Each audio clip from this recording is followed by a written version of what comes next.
నమస్తే, welcome to our channel. నేను మీ పద్మావతి. ఈరోజు మనతో పాటు ప్రముఖ ఆధ్యాత్మికవేత్త మరియు శ్రీచక్ర ఉపాసకులు మణికంఠ శర్మ గారు ఉన్నారు. నమస్కారం గురువు గారు. ఈశ్వరార్పణమస్తు. గురువు గారు, మంగళవారం ఏప్రిల్ 1వ తేదీన మనకి సౌభాగ్య గౌరీదేవి వ్రతం వచ్చింది. అసలు ఈ వ్రతం యొక్క విశిష్టత ఏంటి? దాంతోపాటు గణపతి పూజ కూడా వచ్చింది. అయితే గణపతి పూజ ఎలా చేసుకోవాలి, ఈ వ్రతాన్ని ఎలా ఆచరించాలి, మంగళవారంతో కలిసి వచ్చింది కాబట్టి ఏం చేయడం ద్వారా మరింత ఫలితం దక్కుతుందంటారు? అసలు మొట్టమొదటగా ఏప్రిల్ 1 మంగళవారము సౌభాగ్య గౌరీ వ్రతం ఆచరించండి అనేది ప్రతీక.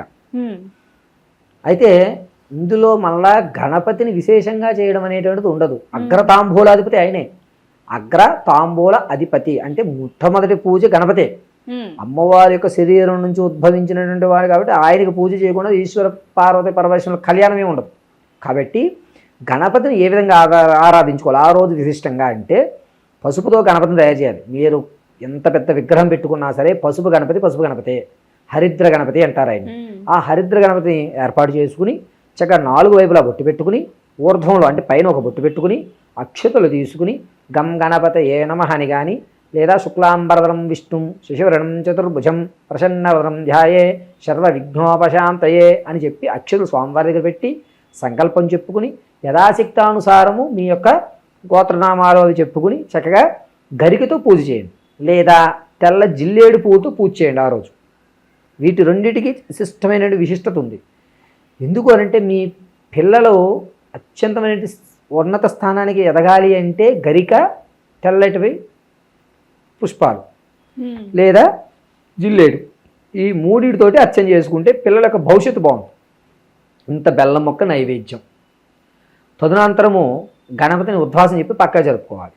తర్వాత సౌభాగ్యానికి ప్రతీక అమ్మవారి స్వరూపం కాబట్టి గౌరీదేవి అనేటువంటిది మనకి ఇంత హరిద్రంతో పసుపుతోటి చక్కగా ఒక కొండలాగా అటు ఇటు పెట్టుకుని చేస్తూ ఉంటారు. ఈ కొన్ని ప్రాంతాల వారికి ఇంత రాయిలా దొరుకుతుందనమాట. అంటే అది అమ్మవారి స్వరూపాన్నే మన పానపట్టాలా ఉంటుంది, ఈశ్వరుడు పానపట్టాలా ఉంటుంది. దాన్ని ఏర్పాటు చేసుకుంటారు. తవలపాకు మీద దాన్ని ఏర్పాటు చేసుకుని చక్కగా ఆ రోజున పసుపు కుంకుమ గంధము పసుపు పుష్పాలతో అర్చన చేసుకోవాలి.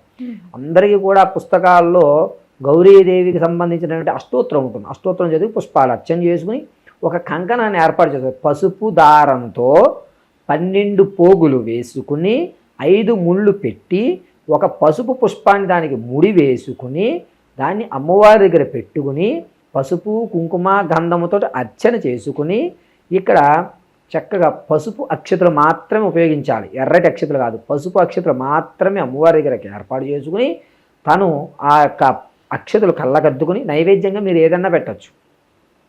ఆ నైవేద్యంగా పులిహోర పెట్టుకోవచ్చు, మీ యథాశక్తి కొబ్బరికాయ అరటిపళ్ళు ఏదన్నా నైవేద్యంగా సమర్పించేసుకుని ఆ కంకణం మీ భర్త చేత కట్టించుకుని కుంకుమ బొట్టు ఆయన చేత మనం నుదుడికి ధరింపించేసుకుని అక్షతులు ఆయనకి ఇచ్చి కాళ్ళకు నమస్కారం చేసి అక్షతులు వేసుకోవడం వల్ల సౌభాగ్యదాత్రిగా ఉంటారు.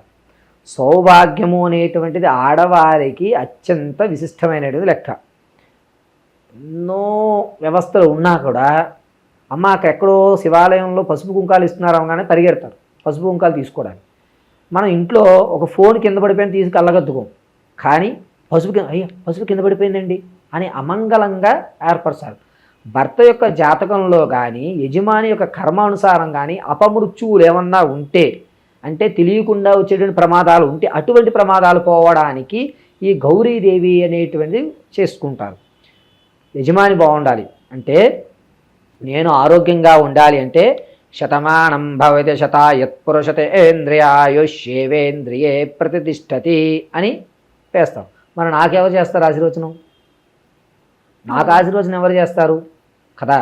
నాకు ఆశీర్వచనం చేయాలంటే నా భార్యను పిలిచి కాళ్ళకు నమస్కారం చేయనప్పుడు అప్పుడు దీర్ఘ సుమంగళి భవ అంటే ఆవిడ ఎప్పుడు దీర్ఘ సుమంగళిగా ఉంటుంది నేను ఉన్నంత వరకు. కాబట్టి పసుపు కుంకలతో చల్లగా ఉండమ్మా నువ్వు అని చెప్పి ఆవిడని ఆశీర్వదించడానికి నాకు దోహదపడేటువంటి క్రతువు. కాబట్టి ప్రతి ఆడవారు కూడా వారి వారి భర్త బాగుండాలి అనుకున్నటువంటి ప్రతి ఒక్కరూ కూడా ఏ అమ్మాయినా గుడికి వెళ్తే లేదా ఏదన్నా పుణ్యక్షేత్రానికి వెళ్తే నేను బాగుండాలి, నాకు 10 వారాల నగలు కావాలి, నాకు ఆడి కారు కావాలనుకోదండి. ఫస్ట్ అడిగేది ఏంటంటే మా ఆయన బాగుండాలి, నా పిల్లలు బాగుండాలి, మా వారు ఉన్నత స్థాయిలో ఉండాలి, మాకు మంచి ఇల్లు ఉండాలి. ఇలా కోరుకుంటారు. కాబట్టి ఆ రోజు మంగళవారం రావడం అత్యంత విశిష్టత కాబట్టి ఆ రోజులు చక్కగా యథాశక్తానుసారం ఏర్పరచుకోండి.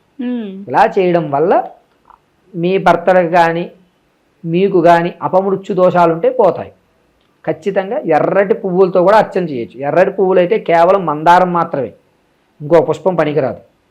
మందారానికి విశిష్టత ఉంటుంది. మందారం ఎర్రగా ఉంటుంది, మన యొక్క శరీరంలో ఉన్నటువంటి తేజోవంతాన్ని రక్షిస్తుంది, మన శరీరానికి ఒక కవచంగా ఉంటుంది. అందుకే అన్ని పువ్వులు వేరేగా ఉంటే మందారం మాత్రం చూడడానికి కానీ అదో రకంగా మనకు ఫీల్ కలుగుతుంది. గులాబీని చూసిన ఫీల్ కంటే మందారం చూసిన అభిప్రాయం వేరేగా ఉంటుంది.